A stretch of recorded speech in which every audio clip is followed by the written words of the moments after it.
ಕಿಸಾನ್ ವಾಣಿ.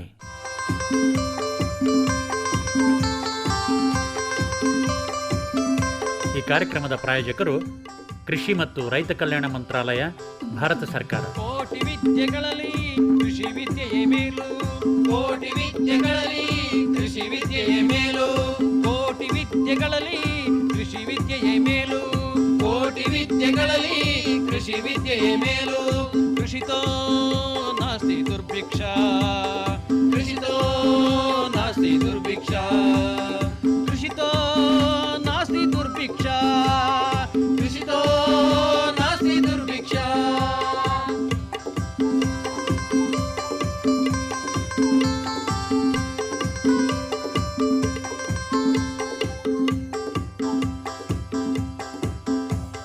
अरे अरे अरे क्या कर रहा है? इधर इधर इधर हम बोल रहे हैं तेरे बीजू का. उतला बोल रहा है? हाँ, पक्षियों से तो हम खेत को बचा लेते हैं, पर इन घातक रसायनों से कैसे बचाएं? मतलब? देख बेटा, तू जो ये अंधाधुंध रसायन मिलाता है ना, मिट्टी की सेहत बिगड़ने लगी है. और जब माटी ही कमजोर पड़ जाएगी तो उपज कैसे सेहतमंद होगी? हाँ? अरे पहले ऐसा नहीं था. पूछना अपने बड़े बुजुर्गों से, कैसे फसल लहलहाती थी, शुद्धता झलकती थी. हाँ, माटी भी तंदुरुस्त और लोग भी. अरे अब पहली वाली बात कहाँ? पर अब तो सब यही डाले हैं. सब नहीं, आज भी लाखों जागरूक किसान परंपरागत विधि से फसल उगा रहे हैं. खर्चा कम और उपज की कीमत भी बेहतर पा रहे हैं. सच है? रे बेटे, एक्सपीरियंस से बता रहे हैं. धूप में बाल सफेद नहीं किए हैं. हाँ. ठीक है भाई, मैं भी आज से जैविक खेती शुरू करूंगा. माटी से प्रेम की परंपरा है, परंपरागत खेती.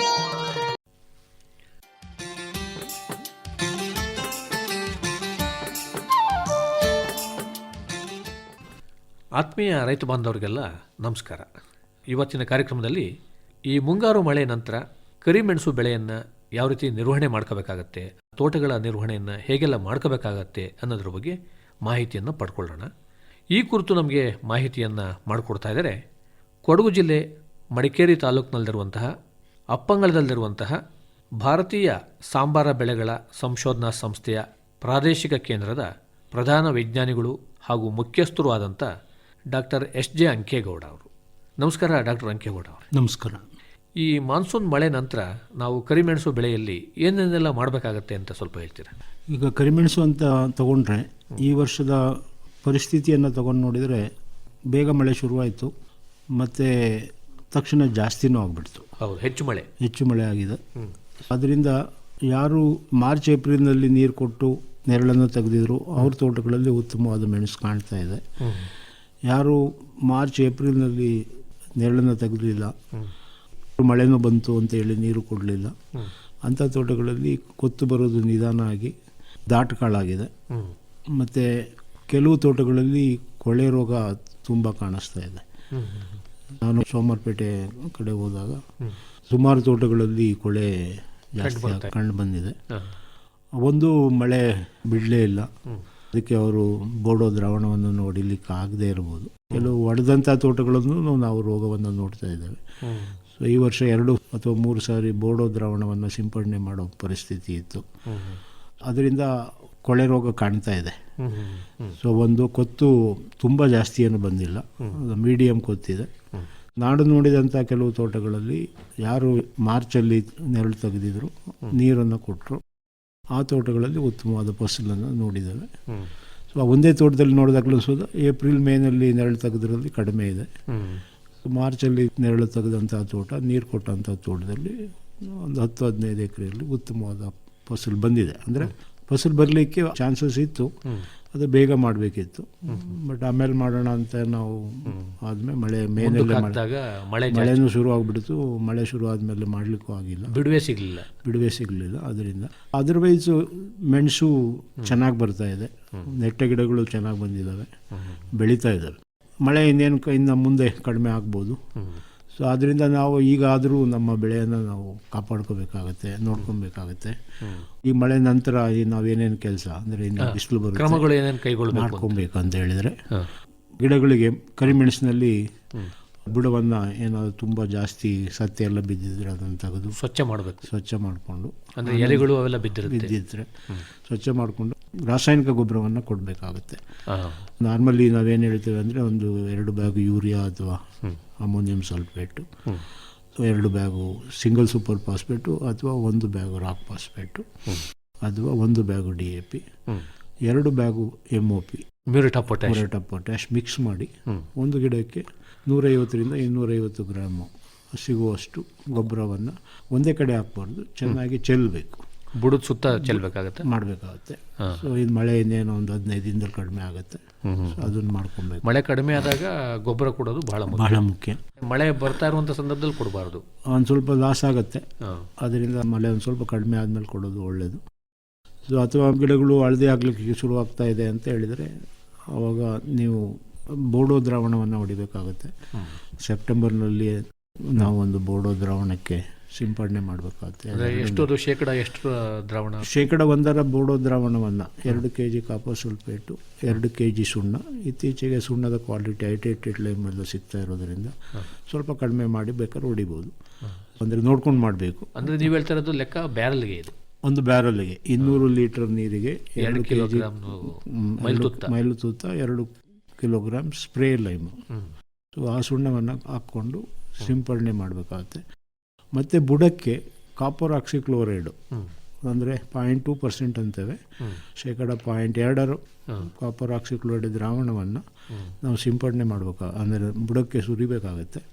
ಅಂದರೆ ಅರ್ಧ kg ಕಾಪರ್ ಸಲ್ಫೇಟು ಅನ್ನು ನೀವು 200 ಲೀಟ್ರ್ನಲ್ಲಿ ಕಲಗಿಸಿ 5ರಿಂದ 10 ಲೀಟ್ರ್ ಅಷ್ಟನ್ನು ಚೆನ್ನಾಗಿರೋ ಗಿಡಕ್ಕೂ ಕೊಡಬೇಕು, ಹಳದಿ ಇರೋ ಗಿಡಕ್ಕೂ ಕೊಡಬೇಕು, ತೋಯಿಸ್ಬೇಕಾಗತ್ತೆ. ಆವಾಗ ಬೇರಿಗೆ ಕೊಳೆ ಬರದಂಗೆ ಸ್ವಲ್ಪ ದಿನ ತಡ್ಕೊಳ್ಳುತ್ತೆ. ಸೊ ಅದರಿಂದ 2 ಬಹಳ ಮುಖ್ಯವಾದ ಕೆಲಸ ಈಗ ಕರಿಮೆಣಸಿನಲ್ಲಿ ಮಾಡಬೇಕಾದ್ರೆ. ಸೊ 3ನೇ ಇಂಪಾರ್ಟೆಂಟ್ ಕೆಲಸ ಅಂದರೆ ಅಲ್ಲಿ ಏನಾದರೂ ರನ್ನರ್ಸ್ ಎಲ್ಲ ತುಂಬ ಬಂದಿದ್ರೆ ಅದನ್ನು ಎತ್ತಿ ಕಟ್ಕೋಬೇಕಾಗುತ್ತೆ. ಮರಕ್ಕೆ ಕಟ್ಬೋದು ಅಥವಾ ಸುತ್ತಬೋದು. ಒಂದು ಕಡ್ಡಿ ನೆಟ್ಬಿಟ್ಟು ಒಂದು ವಿ ಶೇಪ್ ಕಡ್ಡಿ ಅದಕ್ಕೆ ಕಟ್ಟಿ ಇಟ್ಕೊಂಡ್ರೆ ತಾವು ಯೂಸ್ ಮಾಡ್ಕೊಬೋದು. ಸೊ ಅದು ಕಾಯಿಲಿಂಗ್ ಅಂತವೆ. ಸೊ ಕಾಯಿಲ್ ಮಾಡಿ ಇಟ್ಕೊಂಡ್ರೆ ನಿಮಗೆ ನರ್ಸರಿಗೆ ಬೇಕಿದ್ರೆ ಮುಂದೆ ಯೂಸ್ ಗೂಟನ ಇಟ್ಕೊಂಡೇ ಮಾಡ್ಕೊಬೋದು. ಅದನ್ನು ಬಹಳ ಮುಖ್ಯ ಆಗುತ್ತೆ. ಯಾಕೆಂದರೆ ಬರೋ ವರ್ಷಕ್ಕೆ ನಿಮಗೆ ರನ್ನರ್ಸ್ ಬೇಕು ಅಂತ ಹೇಳಿದರೆ, ಸೊ ಚೆನ್ನಾಗಿರೋ ತೋಟಗಳಲ್ಲಿ ರನ್ನರ್ಸನ್ನು ಇಟ್ಕೊಂಡಿದ್ರೆ ಒಳ್ಳೆಯದು. ಸೊ ಇದು ಬಹಳ ಮುಖ್ಯವಾದ ಕೆಲಸ. ಅನಂತರ ಏನಾಗುತ್ತೆ ಅಂತ ಹೇಳಿದರೆ ಮತ್ತೆ ಮಣ್ಣನ್ನು ಕೊಡಬೇಕಾಗತ್ತೆ ಬುಡಕ್ಕೆ. ಮಲ್ಚನ್ನು ತೆಗೆದಿರ್ತೇವೆ, ಸ್ವಲ್ಪ ಬಿಸಿಲು ಬರುತ್ತೆ, ಗೊಬ್ಬರ ಎಲ್ಲ ಕೊಡ್ತೇವೆ. ಆನಂತರ ಅದನ್ನು ಮಲ್ಚ್ ಮಾಡಬೇಕು ತಿರ್ಗಾ. ಅಂದರೆ ಮಳೆ ಕಡಿಮೆ ಆದಮೇಲೆ ಅದೆಲ್ಲ ಒಣಗಿದ ಮೇಲೆ ಮತ್ತೆ ಅದನ್ನ ಮಲ್ಚ್ ಮಾಡಬೇಕು. ಮತ್ತು ಅದ್ರ ಮೇಲೆ ಕಾಂಪೋಸ್ಟನ್ನು ಕೊಡಬೇಕು. ಕೊಟ್ಟಿಗೆ ಗೊಬ್ಬರವನ್ನು ಒಂದು 5 kgಯಿಂದ 10 kg ಅಷ್ಟು ಕೊಟ್ಟಿಗೆ ಗೊಬ್ಬರವನ್ನು ಕೊಡಬೇಕಾಗತ್ತೆ. ಕೊಟ್ಟಿಗೆ ಗೊಬ್ಬರ ಕೊಟ್ಬಿಟ್ಟು ಅದ್ರ ಮೇಲೆ ಮಲ್ಚನ್ನು ಹಾಕಿ, ಸೊ ಮಲ್ಚನ್ನು ಹಾಕಿಬಿಟ್ಟು ಅದ್ರ ಮೇಲೆ ಮಣ್ಣನ್ನು ಕೊಡಬೇಕು. ಆವಾಗ ಬರೋ ವರ್ಷಕ್ಕೆ ಆ ಗಿಡ ಹಳದಿ ಆಗಲ್ಲ. ಕಷ್ಟ ಮಾಡೋದು ಪ್ರತಿಯೊಬ್ಬ ರೈತರು ಇದನ್ನು ಮೋಸ್ಟ್ಲಿ ಸೆಪ್ಟೆಂಬರ್ ನಂತರ ಅಥವಾ ಅಕ್ಟೋಬರ್ ತಿಂಗಳಿನಲ್ಲಿ ತಮ್ಮ ತೋಟಗಳಲ್ಲಿ ಮಾಡಲಿಕ್ಕೆ ಶುರು ಮಾಡಿದರೆ ತೋಟಗಳ ನಿರ್ವಹಣೆ ಚೆನ್ನಾಗಾಗುತ್ತೆ. ಸೊ ಮಲ್ಚ್ ಮಾಡಿ ಮಣ್ಣನ್ನು ಒಂದು ಅರ್ಥಿಂಗಪ್ಪನ್ನು ಮಾಡಿಬಿಟ್ರೆ ಅಥವಾ ಅರ್ಥಿಂಗಪ್ ಮಾಡಿ ಅದ್ರ ಮೇಲೆ ಮಲ್ಚ್ ಹಾಕಿಬಿಟ್ರೆ ಸೊ ತೋಟ ನೀಟಾಗಿರುತ್ತೆ. ಸೊ ಆನಂತರ ಏನು ಮಾಡಬೇಕು ಅಂತ ಹೇಳಿದ್ರೆ, ಈಗಾಗಲೇ ಕೊತ್ತುಗಳು ಕಾಯಿಗಳು ದಪ್ಪ ಆಗ್ತಾ ಇದೆ. ದಿ ಪೋಲಿಯರ್ ನ್ಯೂಟ್ರಿಷನ್ ಎಲೆಗಳಿಗೆ ಪೋಲಿಯರ್ ಮೈಕ್ರೋ ನ್ಯೂಟ್ರಿಯೆಂಟನ್ನು ಸಿಂಪಡಣೆ ಮಾಡಬೇಕಾಗುತ್ತೆ. ಅಂದರೆ ಯಾವ್ಯಾವ ಲಘು ಪೋಷಕಾಂಶಗಳು ಅಂತೀರಿ? ನಮ್ಮಲ್ಲಿ ಏನು ಮಾಡಿದ್ದಾವೆ ಅಂತ ಹೇಳಿದರೆ IASR ಪೆಪ್ಪರ್ ಸ್ಪೆಷಲ್ ಅಂತ ಮಾಡಿದ್ದಾವೆ. ಅದರಲ್ಲಿ ಬೋರಾನ್ ಇದೆ, ಜಿಂಕ್ ಇದೆ, ಮಾಲಿಬ್ಡಿನಮ್ಮು, ಐರನ್ನು ಇದೆಲ್ಲ ಸ್ವಲ್ಪ ಪ್ರಮಾಣದಲ್ಲಿ ಇದೆ. ಅದನ್ನು ಪೆಪ್ಪರ್ಗೋಸ್ಕರ ಮಾಡಿದ್ದಾರೆ. ಅದನ್ನು ಮಾರ್ಕೆಟ್ ಮಾಡ್ತಾ ಇದ್ದಾರೆ. ಸುಮಾರು ಒಂದು 10ರಿಂದ 15 ಕಂಪನಿಗಳಿದ್ದಾವೆ ಈಗ ಅದನ್ನು ಸಪ್ಲೈ ಮಾಡಲಿಕ್ಕೆ.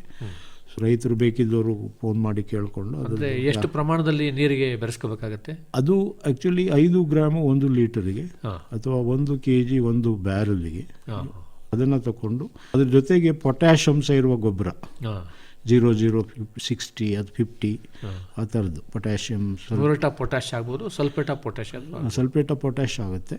ಸೊ ಅದು 1 kg ಅದನ್ನು ಹಾಕಿದರೆ ಕಾಯಿಗಳು ತೂಕ ಜಾಸ್ತಿ ಬರುತ್ತೆ.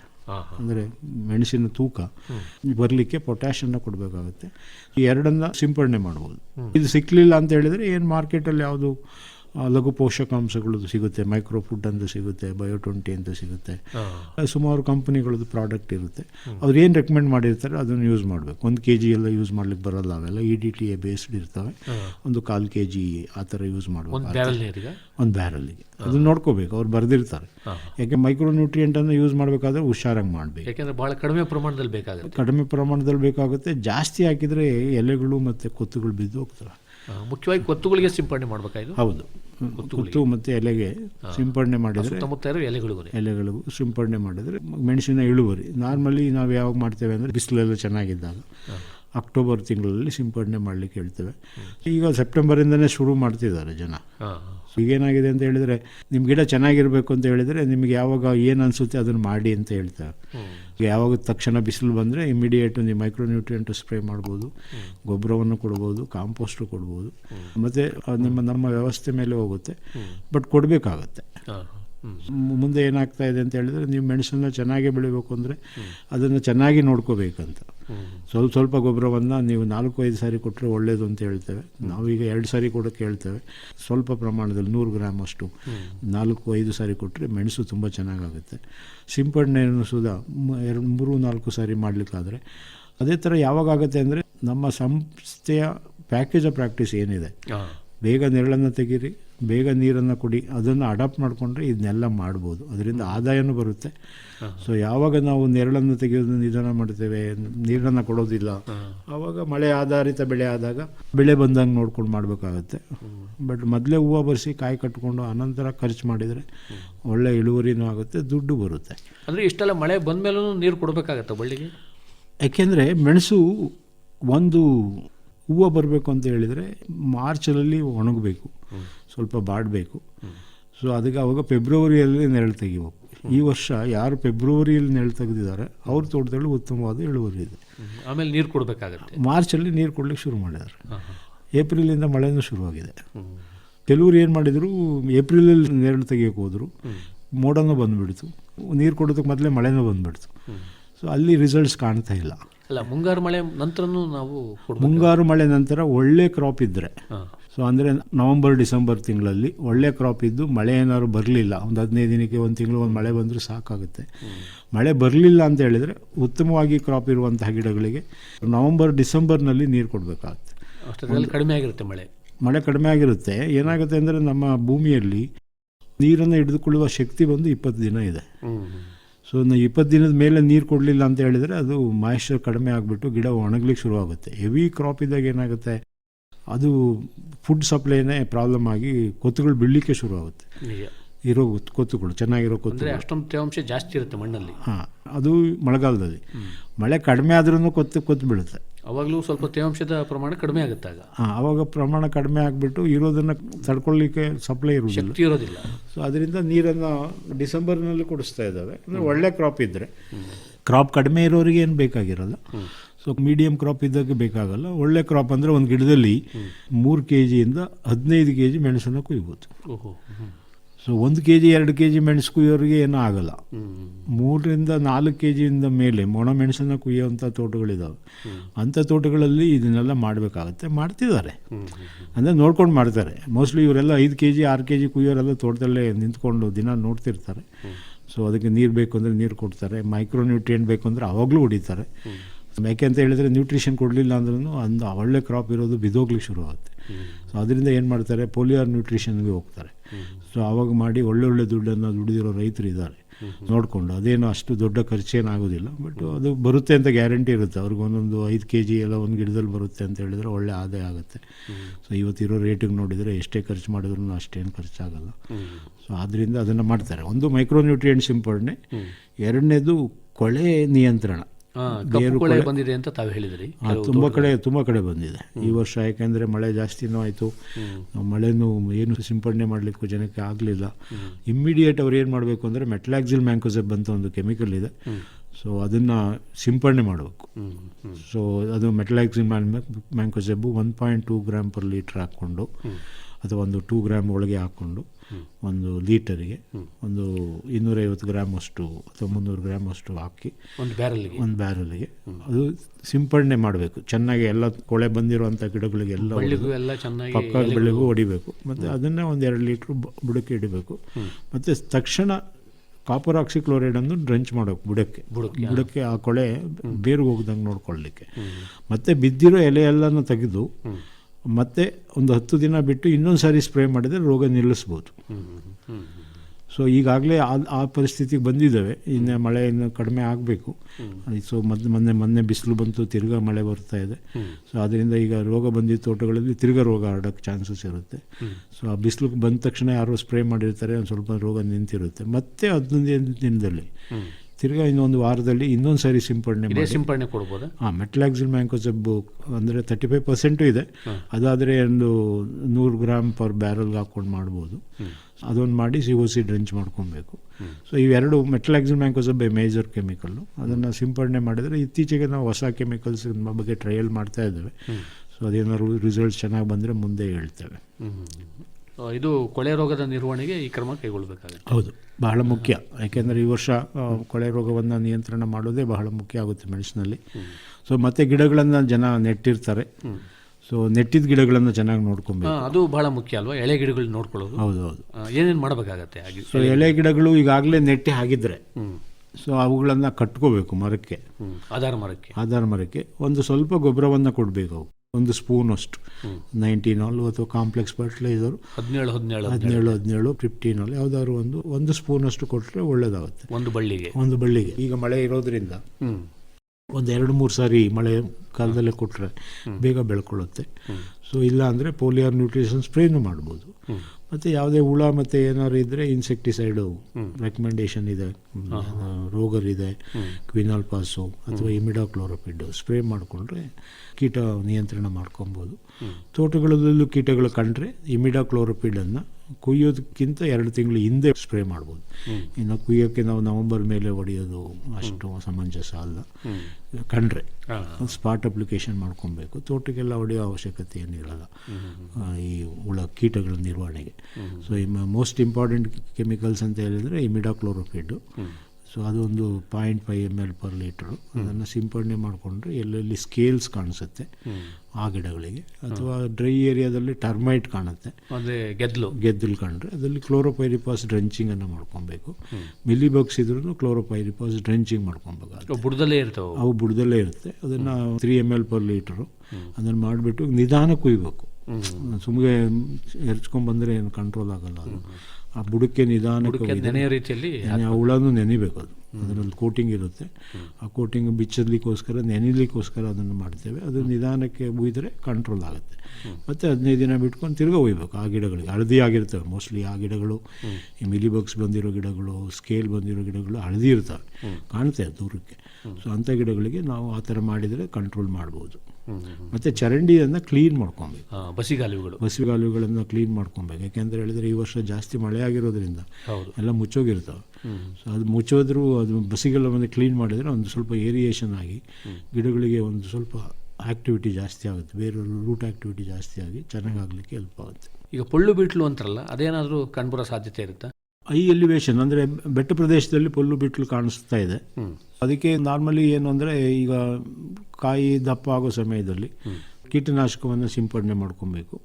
ಇತ್ತೀಚೆಗೆ ನಮ್ಮಲ್ಲಿ ಈಗ ರೋಗರು ಅಥವಾ ಕ್ವಿನಾಲ್ಪಾಸ್ ಅಂತ ರೆಕಮೆಂಡ್ ಮಾಡಿದ್ದಾರೆ.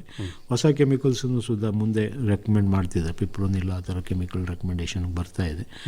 ಅದನ್ನು ಹೊಡ್ಕೊಂಡ್ರೆ ಬಟ್ ನಮ್ಮಲ್ಲಿ ಅಷ್ಟೇನು ಕಾಣ್ತಾ ಇಲ್ಲ. ಅಲ್ಲಲ್ಲಿ ಯಾರು ಏನೂ ಮಾಡಲ್ಲ, ಆ ತೋಟದಲ್ಲಿ ಕಾಣ್ತಿದೆ. ಸೊ ಎಲ್ಲಿ ಈವನ್ ಬೋರ್ಡೋ ಹೊಡಿತಾರೆ ಆ ತೋಟದಲ್ಲಿ ಏನು ಪುಲ್ಲು ಬಿಟ್ಲೆಲ್ಲ ಕಡಿಮೆ. ಸೊ ಕೆಲವು ತೋಟಗಳಲ್ಲಿ ಮಾತ್ರ ಕಾಣ್ತಾ ಇದೆ, ಅದನ್ನು ಮಾಡ್ಕೊಬೋದು. ಮತ್ತು ಕೆಲವು ತೋಟಗಳಲ್ಲಿ ದಾಟ್ಕಾಳು ಸಮಸ್ಯೆನೂ ಕೂಡ ಇದೆ ಅಂತ ಅಂದರೆ, ಬಟ್ ಈ ಹಂತದಲ್ಲಿ ಏನೂ ಮಾಡೋಕ್ಕಾಗಲ್ಲ. ಅದು ಇಲ್ಲ, ದಾಟ್ಕಾಳ ಸಮಸ್ಯೆಯನ್ನು ನಾವು ಸರಿ ಮಾಡಲಿಕ್ಕೆ ಈಗ ಆಗೋದಿಲ್ಲ. ಯಾಕೆಂದರೆ ಪ್ರಾರಂಭದಲ್ಲೇ ಮಾಡಿ ಜೂನ್ ಒಳಗೇನೆ ಹೂವು ಬರೆಸಿದರೆ ದಾಟ್ಕಾಳುಗಳು ಬರೋದು ಕಡಿಮೆ. ಸೊ ಈಗ ದಾಟ್ಕಾಳಿದ್ರೂ ಕಾಳು ದಪ್ಪ ಆಗುತ್ತೆ. ಯಾಕೆಂದರೆ ಅದು ಸಾಕಷ್ಟು ಸ್ಥಳಾವಕಾಶ ಇರುತ್ತೆ, ದಪ್ಪ ಆಗುತ್ತೆ. ಮತ್ತು ಮೈಕ್ರೋ ನ್ಯೂಟ್ರಿಯೆಂಟ್ಸನ್ನು ಕೊಡೋದ್ರಿಂದ ಅದನ್ನು ತೂಕ ಜಾಸ್ತಿ ಮಾಡ್ಕೊಬೋದು. ಸೊ ಕೊತ್ತುಗಳಿದ್ದರೆ ಇಳುವರಿ ಬರುತ್ತೆ ಅಂದಂಗೆ. ಕೊತ್ತಿರುತ್ತೆ, ಒಂದು 20-30 ಕಾಳಿರುತ್ತೆ, ನೀವು ಅದಕ್ಕೆ ಒಳ್ಳೆ ಸ್ಪ್ರೇಗಳೆಲ್ಲ ಮಾಡಿದರೆ ತೂಕ ಜಾಸ್ತಿ ಬರಲಿಕ್ಕೆ ಹೆಲ್ಪ್ ಆಗುತ್ತೆ.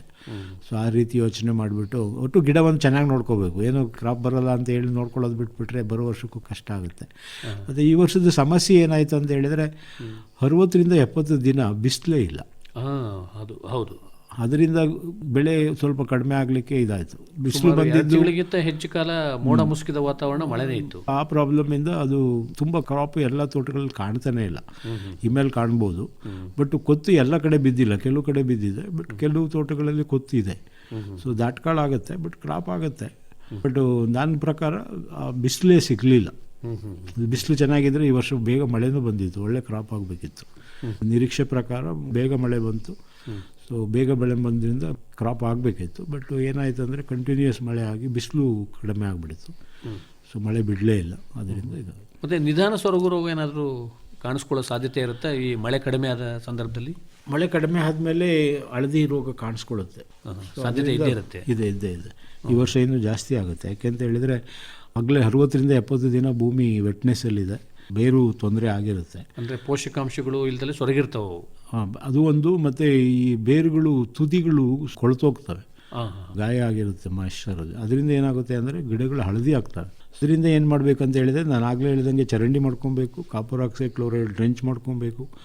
ಆನಂತರ ರೆಕಮೆಂಡೆಡ್ ಇನ್ಸೆಕ್ಟಿಸೈಡ್ಗಳನ್ನು, ನೆಮಟಿಸೈಡ್ಸನ್ನು ಸ್ಪ್ರೇ ಮಾಡ್ಕೋಬೇಕಾಗತ್ತೆ. ನೆಮಟೋಡ್ಸ್ ಇರುತ್ತೆ. ಸೊ ಇತ್ತೀಚೆಗೆ ವೇಲಮ್ ಪ್ರೈಮ್ ಅಂತ ಒಂದು ಇದೆ, ನೆಮಟಿಸೈಡ್ಸ್ ಇದ್ದಾವೆ. ಸೊ ಗ್ರೀನ್ ಲೇಬಲ್ಡ್ ನೆಮಟಿಸೈಡ್ಸನ್ನು ಅದು ಹಾಕಿದರೆ ಅದನ್ನು ನಾವು ಇದು ಮಾಡ್ಕೊಬೋದು. ಫ್ಲೂರೋಫೈರಾಮ್ ಅಂತೇಳಿ ನೆಮಟಿಸೈಡ್, ಅದನ್ನು ಬಳಸ್ಕೋಬೋದು ಅಂತೇಳಿ. ನಾವು ಕಾಂಪೋಸ್ಟು ಎಲ್ಲ ಕೊಡ್ತೀವಲ್ಲ, ಸಾವಯವ ಗೊಬ್ಬರ, ಅಂಥ ಸಂದರ್ಭದಲ್ಲಿ ಜೈವಿಕ ನಿಯಂತ್ರಕಗಳನ್ನು ಏನಾದರೂ ಬಳಸ್ಕೋಬೋದಾ? ಬಯೋ ಏಜೆಂಟ್ಸ್ ಅಂತೀವಲ್ಲ, ಏನಾಗುತ್ತೆ ಅಂತ ಹೇಳಿದರೆ, ಈಗ ಕಾಪರ್ ಆಕ್ಸೈಡ್ ಕ್ಲೋರೈಡ್ ಎಲ್ಲ ಡ್ರೆಂಚ್ ಮಾಡಿ ಒಂದು 15 ದಿನ ಆದಮೇಲೆ ನಾವು ಬೇಕಿದ್ರೆ ಕಾಂಪೋಸ್ಟನ್ನು ಕೊಡ್ಬೋದು. ಅಂದರೆ ಟುವರ್ಡ್ಸ್ ಮಳೆ ಕಡಿಮೆ ಆಗ್ತಾ ಇದೆ ಅಂದಾಗ ನಾವು ಕಾಂಪೋಸ್ಟ್ ಕೊಟ್ಟು ಅರ್ತಿಂಗ್ ಅಪ್ ಎಲ್ಲ ಮಾಡೋಕ್ಕೆ ವ್ಯವಸ್ಥೆ ಇದ್ದಾಗ ಕಾಂಪೋಸ್ಟಿಗೆ ಈ ಟ್ರೈಕೋಡರ್ಮ ಕೊಡ್ಬೋದು, ವ್ಯಾಮನ್ನು ಕೊಡ್ಬೋದು, ಪಚೋನಿಯ ಕೊಡ್ಬೋದು. ಅದು ನೀಮ್ ಕೇಕ್ ಎಲ್ಲ ಮಿಕ್ಸ್ ಮಾಡಿಬಿಟ್ಟು ಅದನ್ನು ಕೊಟ್ಬಿಟ್ಟು ಕಾಂಪೋಸ್ಟ್ ಜೊತೆ ಹಾಕ್ಬಿಟ್ಟು ಅನಂತರ ಅದನ್ನು ಮಣ್ಣಿನಿಂದ ಮುಚ್ಚಿದರೆ ಅದು ಭೂಮಿಯಲ್ಲಿ ಉಳ್ಕೊಳ್ಳುತ್ತೆ. ಭೂಮಿಯಲ್ಲಿ ಮಲ್ಟಿಪ್ಲೈ ಮಾಡಿ ಆ ಗಿಡಗಳಿಗೆ ಒಂದು ಸ್ವಲ್ಪ ಬೇರುಗಳಿಗೆ ಅಭಿವೃದ್ಧಿ ಆಗಲಿಕ್ಕೆ ಸಹಾಯ ಮಾಡುತ್ತೆ. ಮತ್ತು ಗಿಡ ಚೇತನ ಕೊಟ್ಟಂಗೆ ಆಗುತ್ತೆ, ಮತ್ತು ಚೆನ್ನಾಗಾಗುತ್ತೆ. ಅನಂತರ COC ಮಾಡಬಾರ್ದು ಅಷ್ಟೇ. ಈ ಜೈವಿಕ ನಿಯಂತ್ರಕ ಬಳಸಿದ ಮೇಲೆ COC ರಾಸಾಯನಿಕಗಳನ್ನ ಬಳಸಬಾರದು. ಅಥವಾ ನಾವು ಅದನ್ನು ಬೆಳೆಸೋದೇ ಬೇಡ ಇದು ಅಂತ ಹೇಳಿದರೆ ಕೆಲವು ಟೈಮಲ್ಲಿ ರೋಗ ನಿಲ್ತಾ ಇಲ್ಲ. ಅದರಿಂದ ಕೆಮಿಕಲ್ ಏನು ಬೇಸಿದೆ ಅದನ್ನು ಬೇಗ ಮಾಡಿಬಿಟ್ಟು ಅನಂತರ ಕೊನೆ ಭಾಗದಲ್ಲಿ ನಾವು ಜೈವಿಕ ನಿಯಂತ್ರಣ ಮಾಡಿಕೊಂಡು ಕಾಂಪೋಸ್ಟ್ ಜೊತೆ ಕೊಡಬೇಕು. ಕೊಟ್ಟು ಮುಚ್ಚಬೇಕು, ಅವನ್ನೆಲ್ಲ ಮುಚ್ಚಬೇಕು. ಮಣ್ಣು ಅಥವಾ ತರಗಿನಿಂದ ಮುಚ್ಚಬೇಕಾಗುತ್ತೆ. ಯಾಕೆಂತ ಹೇಳಿದರೆ ಮೇಲೆ ಹಾಕಿದರೆ ಗಾಳಿಗೆ ಅಥವಾ ಬೆಳಕಿಗೆ ಅದನ್ನು ಸತ್ತೋಗ್ಬಿಡುತ್ತೆ. ಸೊ ಆದಷ್ಟು ಭೂಮಿಗೆ ಸೇರಿಸ್ಬೇಕು ಅದನ್ನೆಲ್ಲ. ಈಗ ಜೈವಿಕ ನಿಯಂತ್ರಣಗಳಿಂದ ನಮಗೆ ಹೆಲ್ಪ್ ಆಗಬೇಕು ಅಂತ ಹೇಳಿದ್ರೆ ಭೂಮಿಗೆ ಇನ್ಕಾರ್ಪೊರೇಟ್ ಮಾಡಬೇಕು. ಯಾಕೆ ಅಂತ ಹೇಳಿದರೆ ಇತ್ತೀಚೆಗೆ ಏನಾಗ್ತಾ ಇದೆ ಅಂದರೆ ನಮ್ಮ ಕಾರ್ಮಿಕರು ಅದನ್ನು ತೊಗೊಂಡೋಗ್ಬಿಟ್ಟು ಹಾಕ್ಬಿಟ್ಟು ಬಂದುಬಿಡ್ತಾರೆ. ಅದು ಭೂಮಿಗೆ ಸೇರಿಸೋದು ಕಡಿಮೆ ಆಗಿದೆ. ಬಟ್ ಮಣ್ಣಲ್ಲಿ ಬೆಳೆಸಿದಷ್ಟು ಈಗ ಉತ್ತಮವಾಗಿ ಮೆಣಸನ್ನು ಬೆಳೆಯೋರೆಲ್ಲ ಮಾಡ್ತಾ ಇದ್ದಾರೆ. ಸೊ ಅವರಿಗೆಲ್ಲ ಒಳ್ಳೆ ಆದಾಯನೂ ಬರ್ತಾ ಇದೆ, ಮತ್ತು ಹಂಗೇನೆ ಅವರು ಜನಗಳನ್ನು ಇಟ್ಕೊಂಡು ಕೆಲಸ ಮಾಡಿಸ್ತಾ ಇದ್ದಾರೆ. ಸೊ ಎಲ್ಲ ರೈತರು ಆ ಥರ ಮಾಡಿದರೆ ಅಟ್ಲೀಸ್ಟ್ ತೋಟಗಳು ಚೆನ್ನಾಗಿ ಕಾಣ್ತವೆ. ಮತ್ತು ಈ ಮಳೆ ಕಡಿಮೆ ಆದಂಗೆ ತೇವಾಂಶದ ಕೊರತೆ ಕೂಡ ಸಂಭವ ಆಗೋ ಸಾಧ್ಯತೆ ಇರುತ್ತೆ. ಅದರಿಂದ ತೇವಾಂಶದ ಸಂರಕ್ಷಣೆ ಕಡೆಗೂ ಕೂಡ ಗಮನ ಕೊಡಬೇಕಾಗತ್ತೆ. ಈ ಎಲ್ಲ ಕೆಲಸಗಳಿಂದ ಏನಾಗುತ್ತೆ ಅಂತ ಹೇಳಿದರೆ ಗಿಡ ಚೆನ್ನಾಗಿ ಕಾಣುತ್ತೆ. ಸೊ ನೀವು ಅರ್ತಿಂಗಪ್ಪು, ಮಲ್ಚಿಂಗು ಇವು ಸಮ್ಮರ್ಗೆ ನಾವು ಹೋಗ್ತಾ ಇರೋದ್ರಿಂದ ಅದನ್ನು ಮಾಡೋದ್ರಿಂದ ಗಿಡನೂ ಚೆನ್ನಾಗಾಗುತ್ತೆ. ಮತ್ತು ಹೊಸ ಹೊಸ ಗಿಡಗಳು, ನೆಟ್ಟಿರೋ ಗಿಡಗಳು ಚೆನ್ನಾಗಿ ಬೆಳ್ಕೊಳ್ತವೆ. ಈಗ ನಾನು ಕೆಲವು ರೈತರಿಗೆ ಹೇಳಿದ್ದೇನೆ, ಸ್ವಲ್ಪ ಗೊಬ್ಬರ ಕೊಡ್ತಾನೆ ಇರಿ ನೆಟ್ಟಂಥ ಗಿಡಗಳಿಗೆ. ಅವಾಗ ನೀವು ಕಾಫಿ ಕೆಳಗೆ ಅವು ಇಂದ ಮೇಲೆ ಬರೋ ಗಂಟ ನೀವೇ ನೋಡ್ಕೊಬೇಕು ಅದನ್ನ ಅಂತ. ನೀವೇನಾದ್ರು ನೆಟ್ಬಿಟ್ಟು ಏನಾದರೂ ಅದು ನೋಡ್ಕೊಳ್ಳಿಲ್ಲ ಅಂದರೆ ಅದು ಕಾಫಿಯಿಂದ ಮೇಲೆ ಬರೋದೇ ಇಲ್ಲ. ಬರೋ ವರ್ಷ ತಿರುಗಿ ಅಲ್ಲೇ ನೆಡ್ತೀರ ಹೋಗಿ. ಸೊ ಅದರಿಂದ ಅದು ನೆಟ್ ಮೇಲೆ ಹೋಗಿ ಒಂದು ಸ್ವಲ್ಪ ಆದರೂ ನ್ಯೂಟ್ರಿಷನನ್ನು ಕೊಟ್ಟು, ಈಗ ಪೋಲಿಯರ್ ನ್ಯೂಟ್ರಿಷನ್ ಬಂದಿದೆ, NPK ಮಿಕ್ಸರ್ಸ್ ಬಂದಿದೆ, ಜಾಸ್ತಿ ಕೊಡಬೇಡಿ, ಸ್ವಲ್ಪ ಆದರೂ ಅದನ್ನು ಪ್ರತಿ ತಿಂಗಳು ಹೋಗಿ ನೋಡಿದರೆ ನಿಮ್ಮಲ್ಲಿ 500 ಗಿಡ ನೆಟ್ಟಿದ್ರೆ ಒಂದು ಅಟ್ಲಿ 2 ಎಕರೆ ತೋಟ ಮಾಡ್ದಂಗೆ ಆಗುತ್ತೆ. ನಮ್ಮ ಕೊಡಗಿನಲ್ಲಿ 500 ಗಿಡ ಅಂದರೆ ಆಲ್ಮೋಸ್ಟ್ ಒಂದು 3 ಎಕರೆ 4 ಎಕರೆ ಜಾಗದಲ್ಲಿ ಹಾಕಿರ್ತೀರ. ಸೊ ಅಷ್ಟು ತೋಟ ಬಂದರು ಅಂದರೆ ಕಾಫಿಗಳಿಗೆ ಒಂದು 100 ಗಿಡ 150 ಗಿಡ ಮೆಣಸು ಬಂದುಬಿಟ್ರೆ ತುಂಬ ಚೆನ್ನಾಗಾಗುತ್ತೆ. ಆತ್ಮೀಯ ರೈತ ಬಾಂಧವರೇ, ತಮಗೆ ಈ ಕರಿಮೆಣಸು ಬೆಳೆಯ ನಿರ್ವಹಣೆ ಬಗ್ಗೆ ಇನ್ನೂ ಹೆಚ್ಚಿನ ಮಾಹಿತಿ ಬೇಕಾಯಿತು ಅಂದರೆ ಡಾಕ್ಟರ್ ಎಸ್.ಜೆ. ಅಂಕೇಗೌಡ ಅವರನ್ನು ಅವರ ಮೊಬೈಲ್ ದೂರವಾಣಿ ಸಂಖ್ಯೆಯಲ್ಲೂ ಕೂಡ ಸಂಪರ್ಸಬಹುದು. ದೂರವಾಣಿ ಸಂಖ್ಯೆ ಹೀಗಿದೆ: 966-30-69-241. ದೂರವಾಣಿ ಸಂಖ್ಯೆಯನ್ನು ಮತ್ತೊಮ್ಮೆ ಕೇಳಿ: 966-30-69-241. ತುಂಬ ಸಂತೋಷ ಡಾಕ್ಟರ್ ಅಂಕೇಗೌಡ ಅವರೇ. ತಾವಿದವರೆಗೂ ಈ ಮುಂಗಾರು ಮಳೆ ನಂತರ ಕರಿಮೆಣಸು ಬೆಳೆಯನ್ನು ಯಾವ ರೀತಿ ನಿರ್ವಹಣೆ ಮಾಡ್ಕೋಬೇಕಾಗತ್ತೆ, ಈ ತೋಟಗಳ ನಿರ್ವಹಣೆಗಾಗಿ ಏನೆಲ್ಲ ಕ್ರಮಗಳನ್ನು ಅನುಸರಿಸಬೇಕಾಗತ್ತೆ ಅನ್ನೋದ್ರ ಬಗ್ಗೆ ಸಾಕಷ್ಟು ವಿವರವಾಗಿ ಮಾಹಿತಿ ಮಾಡಿಕೊಟ್ಟಿದ್ದಾರೆ. ನಿಮಗೆ ತುಂಬ ಧನ್ಯವಾದಗಳು. ನಮಸ್ಕಾರ. ನಮಸ್ಕಾರ. ಇವರನ್ನು ಸಂದರ್ಶಿಸಿದವರು PM ಜಗದೀಶ್. ಪ್ರಧಾನಮಂತ್ರಿ ಕಿಸಾನ್ ಮಾನ್ಧನ್ ಯೋಜನೆ ಸಿಗುವುದು ಪೆನ್ಷನ್ನ ಆಸರೆಯು ಆಗದು ನಿರಾಸರೆ ಇನ್ನು ಸಿಗುವುದು ಸಂತಸದ ಕ್ಷಣವು ಕಳೆಯುವುದು ಸುಖದಿಂದ ವೃದ್ಧಾಪ್ಯ ರಕ್ಷಿತ ಆಗುವ ಅನ್ನದಾತ ಸುರಕ್ಷಿತ ಆಗುವ ಅನ್ನದಾತ. ಪ್ರಧಾನಮಂತ್ರಿ ಕಿಸಾನ್ ಮಾನ್ಧನ್ ಯೋಜನೆಯಿಂದ ಲಘು ಮತ್ತು ಸಣ್ಣ ಹಿಡುವಳಿದಾರ ರೈತರ ಭವಿಷ್ಯವಾಗುತ್ತೆ ಸುರಕ್ಷಿತ. 60 ವರ್ಷ ವಯಸ್ಸಾದ ನಂತರ 3,000 ರೂಪಾಯಿಗಳ ಮಾಸಿಕ ಪೆನ್ಷನ್ ಖಚಿತ. 55ರಿಂದ 200 ರೂಪಾಯಿಗಳ ಮಾಸಿಕ ಶುಲ್ಕ ನೀಡಿ 18ರಿಂದ 40 ವರ್ಷ ತನಕ ರೈತರು ಪ್ರವೇಶಿಸಬಹುದು. ಈ ಅಂಶದಾನ ಯೋಜನೆಯಲ್ಲಿ ಸರ್ಕಾರ ನೀಡುತ್ತದೆ ಸಮಪಾಲು ಕೊಡುಗೆ. ಎಲ್ಲ ರೈತ ಬಾಂಧವರು ಈ ಸೇವೆಯ ಪ್ರಯೋಜನಕ್ಕಾಗಿ ಜನಸೇವಾ ಕೇಂದ್ರಕ್ಕೆ ಹೋಗಿ ಉಚಿತವಾಗಿ ತಮ್ಮ ಹೆಸರನ್ನು ನೋಂದಾಯಿಸಿಕೊಳ್ಳಿ. ಪ್ರಧಾನಮಂತ್ರಿ ಕಿಸಾನ್ ಮಾನ್ಧನ್ ಯೋಜನೆ ಅನ್ನದಾತರ ಪರಿಶ್ರಮಕ್ಕಾಗಿ ಈಗ ಪೆನ್ಷನ್ನಿಂದ ಅವರ ಮನೆ ಸುರಕ್ಷಿತ. ಕೃಷಿ ಮತ್ತು ರೈತ ಕಲ್ಯಾಣ ಖಾತೆ ಭಾರತ ಸರ್ಕಾರದ ವತಿಯಿಂದ ಜನಹಿತಕ್ಕಾಗಿ ಜಾರಿ. ಇದುವರೆಗೆ ಕಿಸಾನ್ ವಾಣಿ ಕೇಳಿದಿರಿ.